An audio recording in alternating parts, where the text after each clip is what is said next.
And good evening, Star Wars fans, coming to you live this Wednesday, August 4th. As always, I am Dan Tertaglione, better known as D Tertag1. Joining me tonight is Mr. Chris Wirfs himself, Chris Wirfs. And also joining us tonight as another guest is the man who just sat down, Mr. Mike Kessling. So how are you guys doing today? Excellent. Great. So thank you both for joining today. It's going to be a fun show. We got a lot to talk about. We're going to talk some Nationals. We're going to talk some OCS stuff. We're going to talk a little bit about Worlds. And we're going to talk about this guy named Joe Olson who just keeps winning for some reason.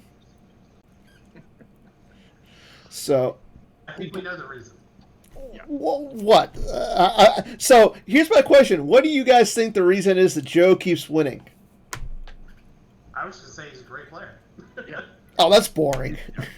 Well, and I mean, he puts a lot of time in. I mean, Yeah. It's not like it's hard to find a time when you don't catch him on camp. Okay. He's been good the whole time. I mean, He has a good team also. Yeah. He has a good team. He plays enough. And I think he's got, in general, like a very strong understanding of the game and what's good and what's not good. Mm-hmm. To the point that, like, when you've played it a certain amount of years, you can just kind of rely on some of that tribal knowledge, and he has a lot of that. And then he's just gotten better over time. So Yeah. That's fair. I mean, he's been close for a long time. I mean, a lot of top eights, he's always been there, challenging. Well, we'll talk about a little bit about more of Joe later on in the show, but let's start with Nationals. So, Mike, first of all, congrats on making the top 4, man. You had a nice run. thank you. So, Thank you. and Wirfs, it was good seeing you there. Oh, yeah, I felt like quitting after game 1 because I lost, and it's all Miyashiro's fault. And Wow. and then I got the bye, so then I was like, oh, well, there goes my strength of schedule. And so I was just like, then I was thinking about, well, if I could just lose too quickly, I could start playing board games. And then I had like 2 or 3 people rooting for that to happen. Brian was rooting for it to happen. Yeah. Anyway, Which Brian? Irish. Mishki. Oh, well, Mishki shouldn't have been saying anything because he was volunteering. Like, I know he just showed up to hang out and it was like, oh, I'm going to volunteer. But, come on. Well, I'm sure he helped a little bit, right? He was happy to help until something more fun presented itself. Exactly. I mean, I kept hanging in there and I had to play all 8 games. So let's start with you, Mike. So you went. How did you went what? I believe it was 6-2 on day 1, and then you went and made the top 4, beating. You beat Kevin Shannon in the top 8, correct? Am I correct? So Correct. what? Okay, so what did you play on day 1? Day 1, I played Old Allies that was 2 EVP Rays, and then stealing the Leia Rebel Princess tech that Justin Desai introduced to the meta. Probably the biggest change that our team made was, as we saw more and more bring in before me, combined fleet action became more and more important. So the day before the tournament, we actually moved up to 2 of those, and we all played kind of a similar list. Charlie played 1 of each Ray. I played 2 of the EVP Rays with 2 of Jedi's Resilience. Okay. So my build was a little bit different from his. Ultimately, they were within 5 to 6 cards. And then for Darkside, we all had kind of different things we wanted to play. I was pretty locked into Steve Baroni's ISB Big Blue from an early point for tournament prep. We came to the conclusion fairly quickly there were only a certain amount of light side decks that we really were worried about, and I felt good about my gameplay with ISB against really all of them, including Old Allies. And that game is probably one of the harder matchups, but I played that here and there, and then when Charlie showed up at the tournament saying, "Hey guys, I posted that map deck in our Slack earlier this week and no one commented," I was like, "Map? I didn't even know you saw that, posted that." So we started talking on Friday about that. I frantically built the deck Friday night. We played a couple games with it, and I decided not to pivot and lent that deck to Dennis. So that is how things came full circle. But yeah, I was day one. I played those decks, and then going into day two, I didn't really know if I wanted to pivot. I was contemplating going to map. I contemplated going to Shadow Collective. My Shadow Collective was what Drew was playing, and then that got lent out. Long story short, Brian, Fred, and I concluded let's not change decks. We just changed some cards. And so Brian and I made a few tweaks, and then at about 2 a.m., Mishki and I finalized some changes to the light side deck, and then I hit the hay.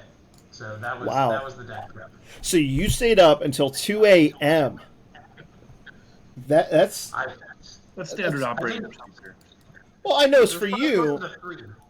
I know for Wirfs, you stay up till 2 a.m. because you really don't care about going into like a constellation. But Mike had to go play in the top 8. I knew I was running on adrenaline from the day, and like I was trying to go to bed, and then time just kind of got away from me. And then when Mishki left around 2:15, Fred showed up. I had to review all of the changes with him. By the time I actually fell asleep, it was probably 3 a.m. But the nice thing is I slept until about 9, so I got a solid 6 hours, and then a big thing of cold brew from Starbucks, so I was good to go. I have a 5-month-old, so 6 hours of uninterrupted sleep is nothing. That's a good point. I mean, I don't got kids, so I wouldn't know. But yeah, it sounds like, I mean, you played really well. Let's go over really quick. So some of the highlights, some of the lowlights. I know, like, are you going to make a tournament report? Because I know, like, some of your team members did. Wait, you did make a tournament report. I wrote one, yeah. So it's on the tournament report section of the forums. Wow. I mean, I feel bad because I mentioned it last week that you did, and I was going to read it, and I totally forgot. No worries. Disrespect. That's the beauty of the forums. It's still there for future consumption. So enjoy when you can. Is it in the Nationals? Through anything about the tournament if you want. No. So if you're looking to see these tournament reports, they're all under tournaments and then the subsection tournament reports, and we got a few of them right there. Like Brian Fred posted one. Joe Olson did one. Okay. I know Drew did one, which is really what inspired me to write one. Chris, don't worry. I called out on Sunday night how when cleaning out the room, I came across your toothbrush and presented it. I came down to the game room and said, "Whose toothbrush is this?" And you were so excited. And then I was very simultaneously disgusted that maybe you hadn't brushed your teeth in 3 days. Well, I mean, the man had to play some games. His priorities are straight. Speaking of that, I feel like that's happening right now. What? Chris is playing some games? He's doing something. Harpster's calling me right now, of course. Why I've been is trying to get a hold of him for like 2 weeks. Okay, why is Harpster? Put him on the phone. We got to get this on the phone. Put him on speaker, please. Let him know he's live on Holotheatre. Yeah. 12 people watching. Okay, hold on. I'll call him back. I canceled it, but because I was going to say, hey, I'm busy. Oh, you want to talk to Harpster? We can talk to Harpster. We'll talk to Harpster. So, Chris, so let's go over your day one. So day one, before we talk to Harpster, how'd you, like, you said you lost the first game, got the bye, so after... Harpster. Is that you? Steve? Sorry, who are you trying to reach? Oh, just trying to reach Steve Harpster? No, sorry, you got the wrong number. All right. What is this? Wow. So again, okay, I'll talk to you first. Okay. So let's talk to you a little bit. Not much to say. I was really excited about my dark. I was playing ROPS. Okay. Which did play really well, and I've been doing well with it. And then light side, I was just at a loss. I played a lot of Watch Your Steps, so I was super comfortable with it. But like in some testing right before, it was like not doing very well, and I was like, ugh. And I wasn't happy with the version. We were messing around with some other weird versions, and I don't know. I think I just played it anyway, and So I was like, I was feeling like this Watch Your Step feels like maybe I'll be happy to get 2 wins out of it, and I'd have to go undefeated with my dark side. And so I was like, especially seeing the I didn't play against it, but I think I did play against one. The Brigham was really strong against it. So what would you like looking back and everything? What would you have done? Would you stuck with the ROPS or abandoned the Watch Your Step? I was stuck with I would have stuck with ROPS. I would have played Old Allies. I did look at it, and I know how to play it. I should have played it. It's definitely gotten a big boost. It's so weird though, because Watch Your Step, when you look at how many new smugglers were given to Watch Your Step, and then the new Chewy, you're like, how is Watch Your Step not amazing? But I mean, don't get me wrong. I like what the design is doing, but it's not. Yeah. It's all design's fault for not making Watch Your Step a tier 1 broken deck that it should be. That's right. Like if Chris Kelly would actually get the job done and make some really good cards, we'd see Watch Your Step. They did though. They did. I mean, it's still a good deck for sure. It's a decent deck, but I mean, I would rather play Watch Your Step than Old Allies. I mean, don't get me wrong. I like Old Allies, but I mean, I'd rather play Watch Your Step. Right. Yeah, and like you put Watch Your Step in Kevin Shannon's hands, and he's gonna do fine with it. I mean, it seems like if you put anything in Kevin Shannon's hand, he's gonna do fine with it. Unless he runs into Kessling. If he runs into Kessling. So. Love you, buddy. Speaking of which, let's talk about that team run. By the way, you had 4 players who made the top 8. And you had 2 players who made the top 2. That's insane for a team to do that. Like 2 in the top 4. 2 in the top 4 and 4 in the top 8. So it's a big team. It's a big It's team 9 million. So I mean, you throw a dart at the dartboard, and something you're going to hit. To be fair, we had 7 people, I believe, playing in the tournament. I think a 50% conversion rate into top 8, or just around that, is still pretty strong, regardless of the size of your team. If anything, we do have a large team, but at any point, there's usually only between 6 to 10 people that are really active and participating and playing. So with that said, I think one thing that helped us in this tournament was that some of us, Drew and I, started playing in person about 4 weeks before the event, multiple times a week. So we were able to get in a lot of games doing that. I built like 10 decks for each side, and we played tons and tons of games. And so we were reporting back on that. And then we have people like Charlie on the team who are really good at just like theory crafting and deck building. So the combination of like try this and tons of games, plus people playing on GIMP, I think that helped us a lot. And Drew plays all the time and was playing games with Justin and Bastion, and so he's getting games in against people outside of the team, and so getting those kind of reps is really helpful, because we found at Worlds our playtesting got a little inbred. So like the more and more that we thought things were happening in the meta, maybe we were misreading, or things we thought were strong, we thought were stronger than they were. So I think we've learned from that experience at Worlds, and the tournament performance here has shown that. So are we going to get like a team list to know who is on your team? Because it seems like that everybody who plays Star Wars, minus like a few players, are on your team. Like I know Wirfs, are you on their team? I'm not on the team. No. Oh, Mike. I have been on team Wirfs Harpster. I've been on basically team Wirfs Harpster. Harpster doesn't like big teams, and it's definitely to his detriment. Because he, like what Mike was just saying is so true about what happens to us. We are testing, and we get in our pet decks or whatever, and we're not seeing the bigger meta for sure.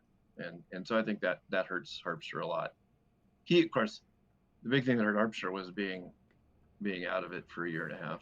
So speaking of which, like, okay, are you willing to conglomerate with some of your local Seattle players like Drew? I know, like Joe. We have Joel and I got Drew Phil, in the brain.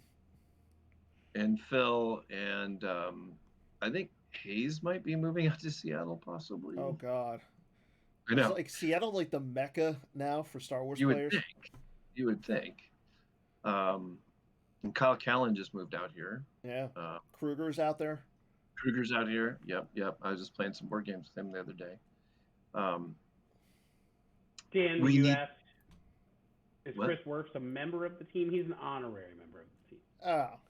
Oh yeah. So But he people are doesn't always get trying the, to does he get the suck me inside in. knowledge then? No. No, they just borrow. They just borrow my cards. Yeah, that's most of what. No, not in reality. He's a friend of the team. Yes, I'm a friend of the team. Friend of the team. People joke about our composition. It's not that complicated. It's basically the people that played in Atlanta, which really just comes of folks that have played in. Originally, it was just me, Jeremy, and Throdo would share Okay. decks. And then over time, when Jeremy and I traveled to tournaments, we found that we were hanging out with Greg Shaw and Taco Bill a lot.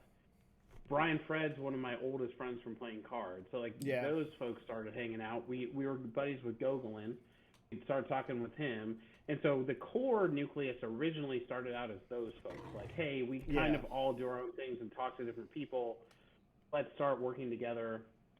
And then one year at the MPC, I think it was the year that Mishki made top 4 and then lost in the finals to Reed. Mm-hmm. The night before that, he had gone to sleep. And Greg and I were down in the game room and ended up talking with Charlie for like an hour or two about card slots in Brian's deck. And anyway, we were just having fun. Like outside of just debating this, we were having a good time. And then that kind of morphed into that original crew that I talked about, plus a bunch of the Minnesota guys. So it's like those folks plus Like Brian, Fred, and Matt Scott. Yeah. And then at any given time though, they're really not that active. So like Brian's usually more active selling cards. Frodo has pretty much stopped playing. Jeremy only really programs GIMP, so I'm kind of on an island. Drew started playing and came to Atlanta, so he's one of my best friends. He gets in the mix. Brian, Fred, and Matt Scott come and go. Greg, in particular, really comes and goes. I mean, he'll show up the night before a tournament and be like, "Hey guys, what should I play?" And so it's really like me, Drew, Taco Bill, sometimes Gogolin, and then the Minnesota guys. And Mishki has dropped out too. So the Minnesota guys is really like Charlie, Yoshi, and Matt. Yeah, and I mean, like you said, Brian Fred. I mean, first of all, Brian Fred's like a friend to everybody. You can't if you don't go to a Star Wars event and just like talk to Brian Fred for 5 minutes, you're playing the game wrong. Like, Exactly. So who's Dennis and Corey playing with? So Dennis is officially a member of New Allies, but he is not. I think he's made one post in our Slack. Okay. So when he showed up, it was very funny. Drew was like, "Who's this guy?" That's Dennis. He's on the team. Like, well, Drew you know had no what? idea. To be fair, and I know you guys probably heard it by now. Dennis and I walk into the elevator. He goes, "Hey, Dan." I go, "Who are you?" And he's just like, "I'm Dennis." I'm just like, "Dennis." Oh, and it took me so long. Well, he's matured. His look has matured for sure. Not really. He was in a baseball uniform. What was it, Sunday, or was it Saturday? Yeah. I mean, his face. He was a kid when he was starting out. He's still a kid. I mean, look at Mike. He's still got that baby face. Okay. Some of us just got lucky with that. Yeah. Yeah. So that's the rundown on the New Allies team. I would say in general, we all laugh at Team 1 trillion, 1 million, 1 billion, whatever you want to call us. My drinking buddies, which is funny because like half the team doesn't drink. Yeah. Well, I mean, Bill drinks enough for you. Yeah, as long as it's like a wheat beer that's mixed with habaneros or something, Bill's your man. You know what? He's in the military. He's got a liver made for enough for all you guys. But no, I mean, you guys had a great run. You and Dennis making the top 4. Charlie going essentially undefeated on day 1. I mean, so how many... I do think Charlie would have lost that last game. He was light side, I think. So scoop, it was Old Allies against Map, kind of a perfunctory matchup. They both know what they're doing. So barring something weird happening, save the mental energy and go relax, I think was the philosophy. Yeah. Nice. I mean, it's not a bad idea. I mean, plus, like I said, Charlie was playing games that night. You were playing games. B. Fred was just walking around. I don't remember what like the rest of your team was doing. I know Bill. I think Bill was with his girlfriend, wife. Sorry, Bill. Sorry, your wife. Saturday night was so rough because the top 8, like 7 out of the 8, were the late night gamers. Yeah. So it's just like, and Yeah. they all, you could tell, none of them wanted to go prep. They Well, all just wanted that's to, what they should have they're done. all They like, should just give me 2 hours to make my deck. I'll be right back. Save me a seat. yeah. All you had to do was seriously just post the same deck list. Don't care who plays. Play the late night games and move on. Who cares about winning a trophy? No. We all know Joe's going to win it. No, Odds they were had to go. forever in his favor. They had to go prepare. Well, sure. I'm going No, to I say, understand. I will say this, though. Joe, it's been talked about that instead of playing at Worlds, you're going to have to do commentary so I can play. You're going to have to sit it out. I'm going to have to play in your spot.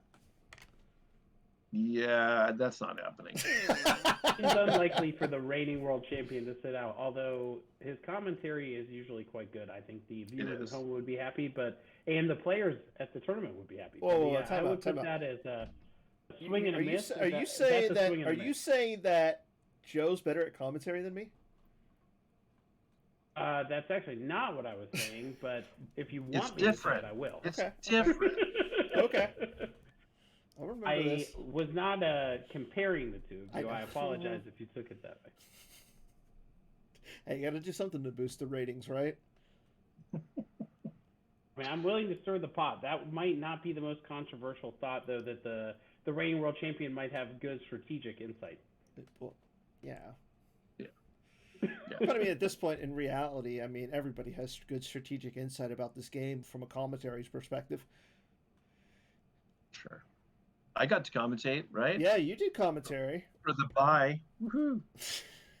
Yeah, I mean, but you know what? No, I mean, I'm more than willing. I love getting people who are playing, who are on a bye, unfortunately, to join us in the commentary booth. Like, I'm looking for more people to do commentary. In fact, I'm looking for people who want to start volunteering for commentary, for people who want to co-host Holotheatre, people who want to host. Like, if you want to host Holotheatre or work on the commentary team, let me know. We're going to be looking for a lot more people soon.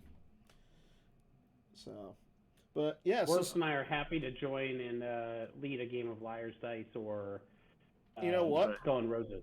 If you both are coming in, just speaking of this, if you guys are going to be at Worlds, we're going to have to televise some of those games. Ooh. We'll have to get some of those games on, maybe not the PC channel, but one of our channels.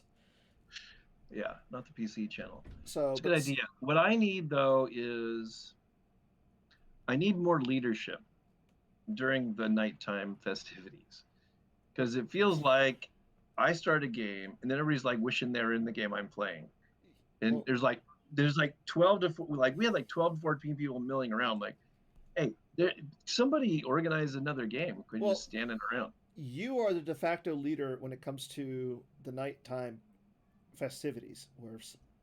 I know. You're also a teacher. Yeah. Need help. And everybody wants to. You should have a solution. Get Kyle. I should have. No, don't get Kyle. No. I feel like you should come with printed out sign-up sheets, create stations for games. Like I always do. Yeah, I mean, you already do the stations. If you did sign-up sheets and encourage people to do some sort of rotation, and it's like, this is your 30 minutes with Chris Wirfs. Who wouldn't like that? Right. Are we sure Chris can go 30 minutes? I don't know. I have faith in him. So speaking of Worlds, what's the outlook for both of you guys with Worlds? I know we were talking a little bit beforehand, but Wirfs, I am just figuring out if I'm going to go in Thursday or Friday. I'm probably going Thursday, and probably get in around 4 or 5 o'clock. That is the plan. I got to taking 3 days off as a teacher. It's not. Yeah. So you're not taking off. So you're taking off Thursday, Friday, and Monday. Yeah. Okay. Yeah. Well, yeah. You got to take off Monday. Yeah. I mean, everybody learned that. Yeah, it's tricky. It's tricky to take if I only take 2 days off, it doesn't get super noticed. But when you take 3 days off, sometimes I take 2 days off and then I call in sick. Do you think that's less conspicuous? Actually, now that I don't teach a core subject, it doesn't really matter as much anyway. They don't really care what I do anymore. Yeah. Yeah. Okay, Mike. What about you? I am almost for sure not going to be at Worlds. One of our very own Star Wars players, Jeremy DePaolo, is getting married that weekend, and I have the honor of being the best man in the wedding. So Okay. I will be there doing best manly duties instead of slinging Star Wars cards with you nerds. So I am sad to miss it, but I will be having a good time with Jeremy, and I'm excited for him. So his wedding is on Saturday? Yes. Saturday, about an hour and a half outside of Atlanta. So here's my question: like, what do you? Is like Friday night the bachelor party, or is that Thursday? Or we have done the bachelor party already. So we did a bachelor party in June. Jeremy's not a big partier, so thankfully a friend of ours has his family has a cabin in North Georgia, and we spent 3 nights up there, basically gaming with a group of 8 guys for the weekend. So it was a great time. Just not necessarily the most raucous bachelor party, but definitely a super fun time. Well, what I'm saying is we got to get some sort of like video message to Jeremy DePaolo and be like, hey, everybody from Worlds, you should be here celebrating your marriage instead of getting married. I did make a joke at Worlds with Brian Fred. I was like, maybe Jeremy can just put a cutout of me behind him, and just carry me around for the weekend, and I'll just FaceTime in for the best man speech. Like, what else does he need? These are all ideas that lead to the shortest marriage in history. No. Well, yeah. I don't know. Like, his wife is okay. Well, his fiance, I should say, is okay with him doing all the Star Wars stuff, right? Well, she's great. Yeah, she's cool with Star Wars. I think she might draw the line at someone missing the wedding for Worlds, but otherwise, yeah, she's very reasonable in that way. So what I'm hearing is we'll have to do like a get him to the NPC, get you to the NPC, and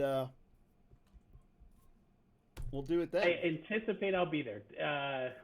My wife is in a wedding. Her best friend is getting married in January, so I just have my fingers doubly crossed that they aren't the same weekends, and I'll be able to attend the NPC. Well, I know we have one advocate who is currently watching, so maybe we can get him to let us know when the NPC is going to be.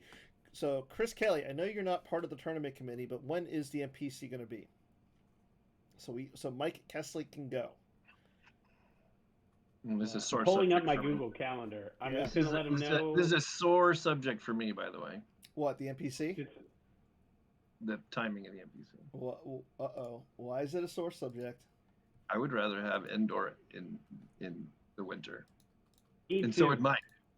100%. Going to New Jersey in January is the worst.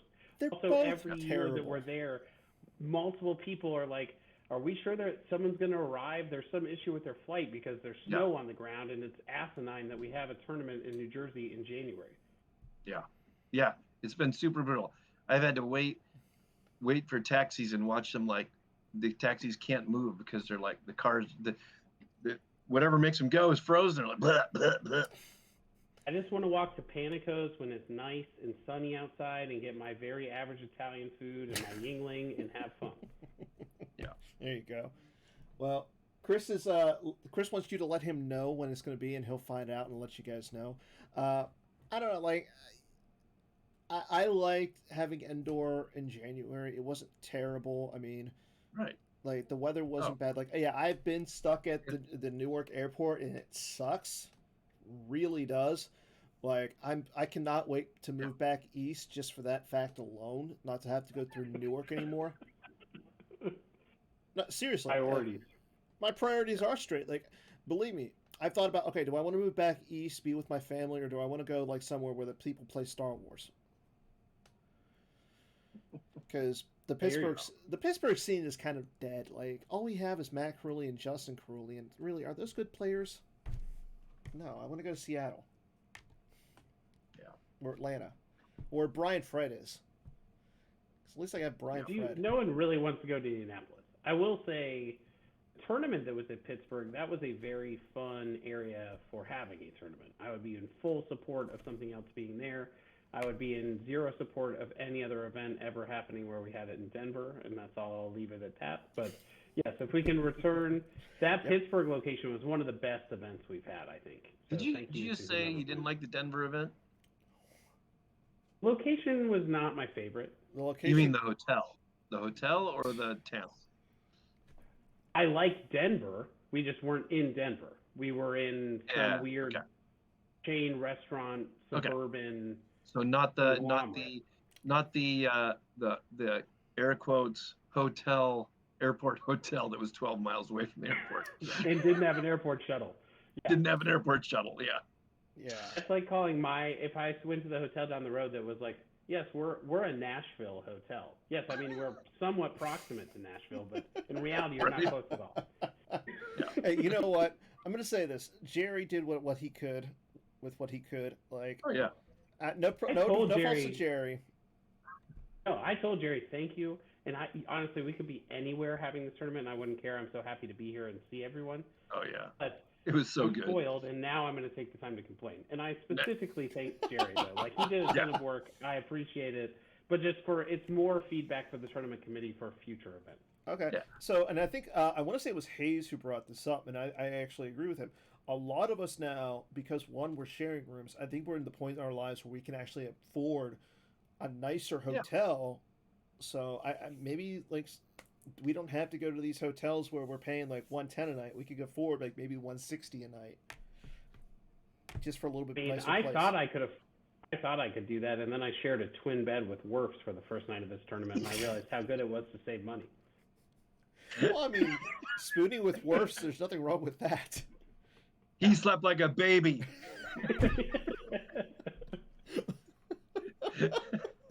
Now I see why Hayes told me to have you two on together. So, okay. So no more Denver was awesome. I was going to tell you, one of the late night games that we have to play that we missed out on was, remember the counting game we did one year, or a couple of years ago? Where we did the counting game. We started adding in the a card with a destiny number of 6. Yes. That game was very fun. Or the 7 side of an objective. Right. Oh yeah. Oh yeah. I want to say Scott played that with us too. Yeah. I'm horrible at it, but I love some of the people who are good at it. Yeah.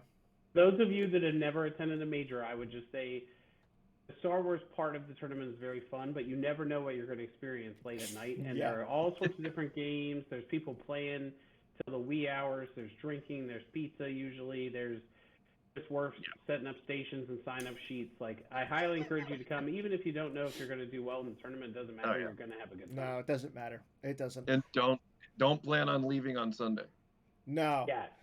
Yeah, Batmouse. That's the Monday morning. Batmouse, if you go to Worlds and you leave Sunday, I'm going to have to slap you. Yeah. Yeah. Well, that's a side note. What you do is you get an early morning flight on Monday. You don't even get a hotel room. You just stay up till you have to leave on the Uber. You just leave your bag down in the game room. Play games till 4 in the morning. Hop an Uber, go to the plane or a shuttle or whatever. Hop the plane, sleep for a couple hours, go home and sleep.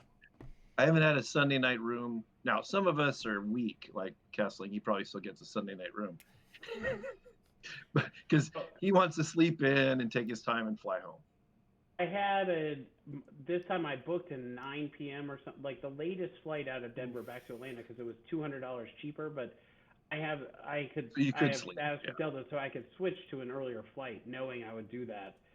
But I don't know if you remember this, at 3:45 in the morning, I was like, yeah, you're right, I should just go with you to the airport, but I couldn't change to the 7 a.m. flight, so I had to go upstairs and sleep for 4 hours. It was actually miserable. I wish I had gone to the airport and just done standby and hoped. So you can just sleep at home. Yeah. Yeah, I'll do that in subsequent events. I didn't have faith in my ability to stay up that late anymore, but you were there. You kept me up. You could always do the Brian Hunter. Nah. Yeah. You got it. Even if an old guy like me and Menzel can do it, you know. Yeah. Okay. So really quick, let's talk about Worlds. We were talking a little bit about it and everything. So just so everybody knows that Worlds is coming up, it is going to be October 7th. Yeah. Oh, that's Thursday. October 7th through the 10th. Yeah. Sorry, there's an event scheduled for the yes. Thursday. There are events scheduled, and I believe that is the Thursday Night Poker from Brian Hunter. Oh God, I'm getting so many names confused. But yeah, outside of Smirch's good name. Yeah, which one, Hunter or Fred? Oh, Brian, Fred. Don't confuse. Don't conflate the two. So yeah, Thursday we're talking about doing an event. Friday morning is going to be the premiere to Reflections 2 throwback event. So make sure you bring decks for that. Friday night is also going to be the team tournament. And then Saturday is the main event. Sunday is the top 8 and the constellation. So pre-registration is going to start soon, hopefully. You have until October 1st to sign up for that. If you didn't know, Joe Olson won the SANDCRAWLER Summer by going undefeated. So another win for Joe Olson. Just never stops. And looking up on the OCS right now, Thrawn 3661 is currently in first place at 8-3. Justin Desai is currently 8-2. Timo, who recently outed himself as the fabled 12-0, is currently 6-3, and then Pat Johnson is sitting at 6-0. So got a lot of time left on the August OCS, but make sure you get your games in if you want those foils. Okay, guys, let's do some swing and a miss. Are you guys ready? Sure. Okay, I got 4 questions for us. The first one, Court will make a comeback now that Old Allies and No Idea are back in the meta. Let's start with Kessling. It may make a comeback if it's. I will say it's a miss or swing and a miss, excuse me, or it being an effective comeback.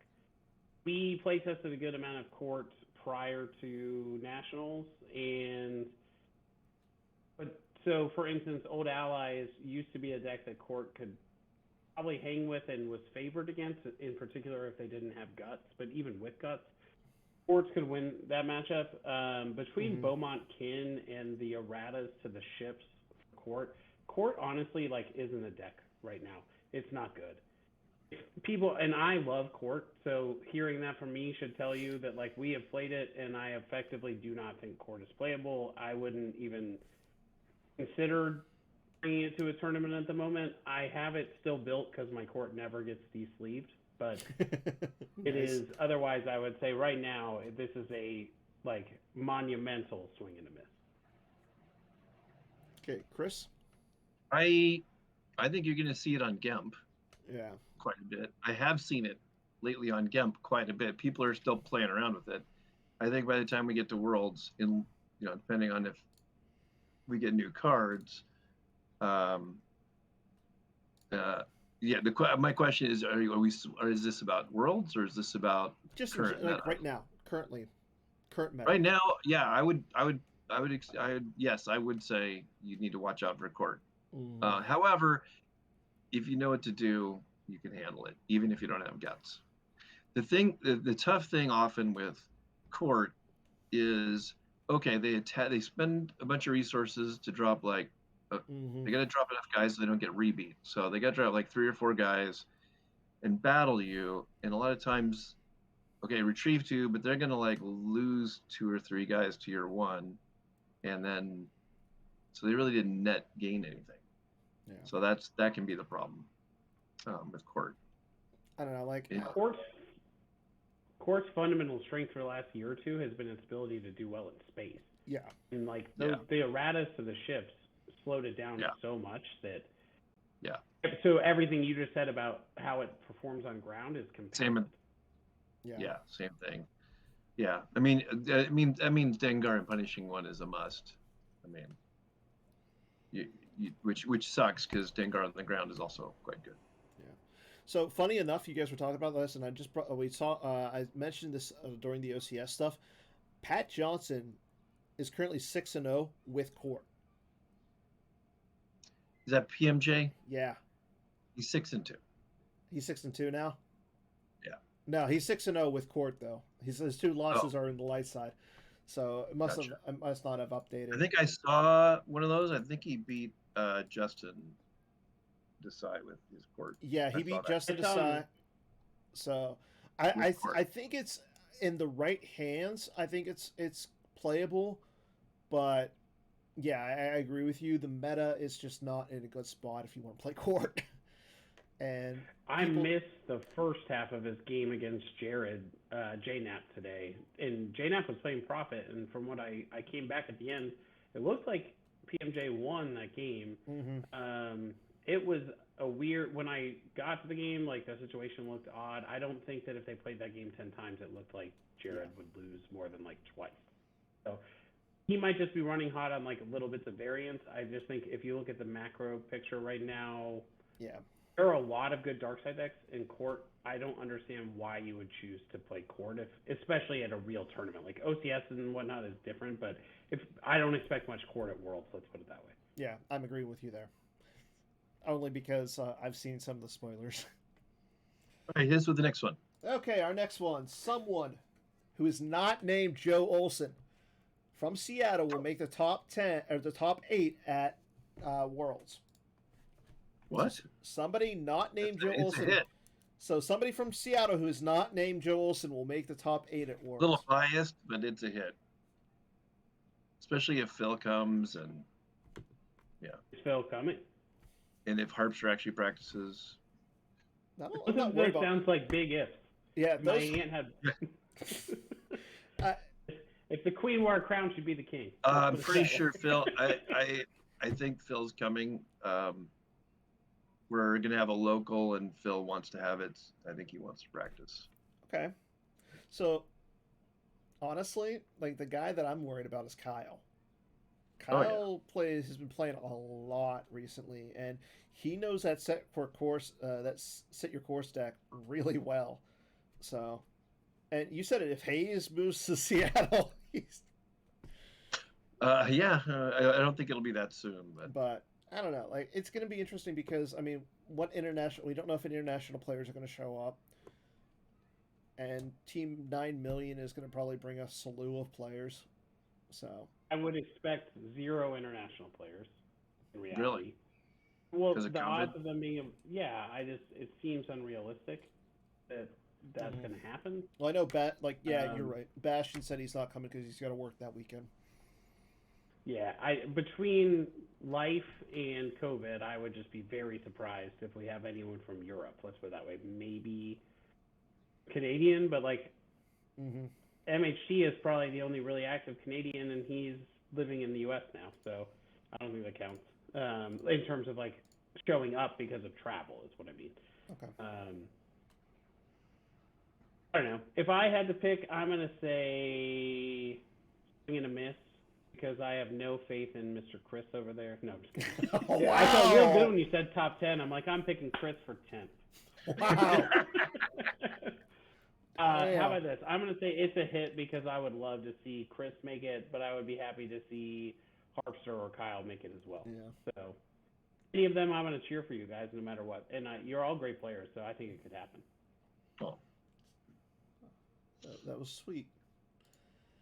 Okay, so the JAWA Council will release some more bans now that the SANDCRAWLER summer event is over. Wait, say that again? So we're going to see some more it's bans. On the screen, Chris. It's on the screen. Are you not watching? He's not watching. That's why. I see. I've got it. So we're going to see some more JAWA banning. New JAWA bans. I really hope they get away.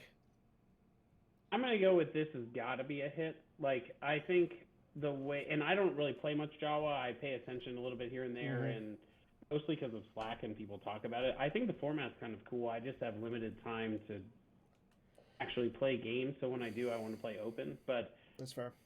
the spirit of JAWA, I am all for, and I would be very surprised if things aren't banned. I would expect Old Allies will be banned. Yeah. And that alone should be enough to hit this. Yeah. So it so should. I'm gonna say Yeah, big it's a hit. We're canceling a force train, maybe a LSL rot, maybe in its worst. We don't know. We're getting a use out of this to hit here. I am on it to hit as well. I can't tell you how many times I'm like, oh, let me try the deck I'm gonna play in the tournament, see if it's a JAWA. Oh, it is in JAWA. It's still not Yeah. even banned. So there's like tier 1 decks that aren't banned. So Yeah. it's got it. Bring them before me, not banned. Old Right. Allies, not banned. Map was This banned. deal is getting worse all the time, Yeah. not banned. Yeah. So Okay, we got Which one is a last very question. annoying deck. We got one last question, and this is going to be about set 16. So, one of the best Star Wars CCG cards ever printed will be in set 16. So we're gonna have a really good card for that's printed in set 16. Chris Kelly told me to put this one on here. okay, so define best. Ooh. I like that you asked for criteria. I was just ready to give an answer. Because I mean, are you okay? I guess you can have your own criteria of why it is best. Like, is it best because it's just a cool concept, or is it? It's it best because affected it's the gonna meta. it's gonna have changed the meta. It'll be the biggest changer of the meta ever. I mean, It's gonna be a huge changer of the meta. That's what I'm going with. I don't know. That sounds dangerous, so I'm going to go swing and a miss. Apparently, I'm With gonna say something that impactful, it sounds like it'd be like pre-errata Asteroid Sanctuary. I'm gonna say hit. Okay, I'm gonna say miss because I mean, like my father before me, like how many times we had to work around that card Yeah. as far as changing the meta. Well, to be fair, that was a player. Those are player created cards. One of those players is now one of the lead designers, Dan. It says one of the best Star Wars ever printed. Ever printed. That's so that you're saying better than Decipher cards. Luke Skywalker, Jedi Knight. Yes. I mean, the correct answer is in chat. Taco Bill let us know Lord Sidious was already in set 8. So, case closed, swing and a miss. Okay. Yeah, swing and a miss. Okay. Really quick. So if you're looking to get into the August deck building challenge, so far nobody has submitted anything towards this. Makes me sad. This one's like a softball. Come on, people. All you got to do is win with a light side and a dark side deck from the top 8. So play Mike's Old Allies and his ISB. Play Joe's deal deck with, or I don't know, Matt. What other decks are played? Joe played No Idea, and Neil Hayes played No Idea and something. Dennis and Charlie played Map and Shadow Collective. They played Let the Wookiee Win and Old Allies, I think. I played Old Allies and ISB. Kevin played Watcher Step and Sikfa. Kyle probably played Sikfa, and I'm not sure what his light side was. Yeah. He played Watcher Step on day 1. I don't know what he played day 2. Yeah. All you gotta do is play. Anyway, there's all sorts of different archetypes. Yeah, there's all sorts of different decks. You just gotta play with one of each, and then you get entered. And then, even if you're not the first player to complete the challenge, you go into the drawing, and then we pick at random who will win. So I'm definitely in for this because I'm not happy with my light side deck, and just gonna copy one of them decks and roll on. I think that's Old Allies, Chris. No. What? Yes, already done. If you run into me, don't be surprised when you see Old Allies. To answer Dorsh's question in the chat, no, you playing in a live event does not count. You have to play on GAMP to win this challenge. This way, I know you played the challenge. It's not that I don't trust you, but I don't trust you because there's no proof. Dan, before I feel like you're going to transition to the lore challenge. Can I ask you? I think you probably skipped on this because we were running short on time. But do you want to ask us about our thoughts for set 16? yeah, what do you guys think of Set 16? Like, have you guys seen any of the spoilers or anything? So what are you guys hoping to see? Oh, I want to see Rescue the Princess beefed up. Like, I think it's a cool idea. I think it's a delicate balance. I feel like, yeah, but I think it needs a little more.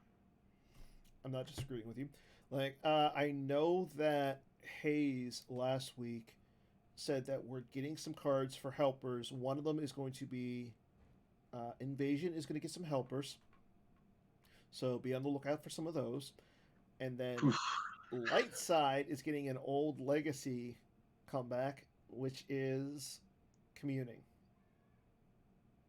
I have no idea how that'll function, but thematically, I think Communing is very cool. I think anything that brings more Teihao into the meta is concerning, so I'm a little scared about Invasion. Yeah. So I gotta, like, what? I don't think I've ever played I don't think I've ever enjoyed a game I've played against Invasion. So yeah. Well, I mean, I know this for a fact. It's going to kill WAP. Which I'm fine. I don't see much WAP, but I never need to play against that deck either. That can fall into the not super fun to play against. I honestly would. Mains almost needs help. Yeah. Actually, I was going to say the same thing. I would like to see something that bolsters light side mains just like a little bit. Yeah. And I'm not even that much of a mains player. It just was very telling to me going into nationals. Drew and I very quickly were like, we're not playing Let the Wookiee win. And I went straight to Old Allies, and Drew went kind of watch your step, and we had different reasons for why we went the directions we did. But I think that the game is healthy from a play perspective when mains is at least fairly viable, and from a thematic perspective, it's definitely good. From a dark side standpoint, I don't know that dark side needs a ton of help right now, which is weird because I haven't felt that way for a long time. I always think dark side space could be improved. There you go. Yeah, that's a good one. I mean, it's a delicate balance, though. It is. Like, we don't. I mean, I know for some reason people don't like starship weapons, but what's wrong with starship weapons? Come on. I mean, they're fun when you're deploying them. True. I mean, they're not fun when they're being fired at you. True. And to be fair, we saw that Matt Sperling took a Set Your Course deck that ran Tractor Beam and Homing Beacon in it, and I want to say he went 4-0 at Nationals with it. Impressive showing by him on his first major. Also very cool to see him bring kind of a rogue deck and do well with it. Yeah. So I will say this, though. If you went to Nationals and you got one of those Holotheatre packs, I believe everybody did. If you got one of these, show one off. One, we're working on getting some packs so they actually look like packs instead of just in a plastic case. But there was I know one person actually got a special card that if you win it, you have to redeem it and you get something else. Also, if you got the checklist,